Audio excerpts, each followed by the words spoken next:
ഖദീജ ബീവി മരണാസന്നായ സമയത്ത് റസൂലുള്ളാന്റെ മുഖത്ത് നോക്കി ഇങ്ങനെ കരയുന്ന രംഗണ്ട്. റസൂലുള്ള ചോദിക്കുന്നുണ്ട്, അല്ല ഖദീജ, എന്തിനങ്ങനെ വിഷമിച്ചിരിക്കുന്നത്, എന്തിനങ്ങനെ കരയുന്നത്? ഖദീജ ബീവി പറയാണ്, തങ്ങളെ, ഞാൻ പോയി കഴിഞ്ഞാൽ തങ്ങൾക്ക് ആരുണ്ടാവുന്നോർത്ത് വിഷമിച്ച് കരയാണ് തങ്ങളെ. അത്രക്കും സ്നേഹനിധിയായിരുന്നു ബീവി ഖദീജ. മുത്തായ ത്വാഹാവിൻ സത്തായ കൺമണി ബീവി ഖദീജ റളിയല്ലാഹ്.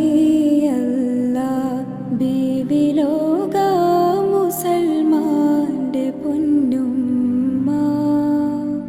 മുത്തായ ത്വാഹാവിൻ സത്തായ കൺമണി ബീവി ഖദീജ റളിയല്ലാഹ്.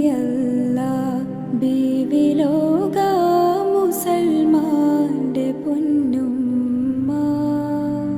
ആറ്റൽ റസൂലിന് തണലേകിയോര്, കനിവേകി കരമേകി കൂടെ നിന്നോര് ബീവി ഖദീജ റളിയല്ലാഹ്.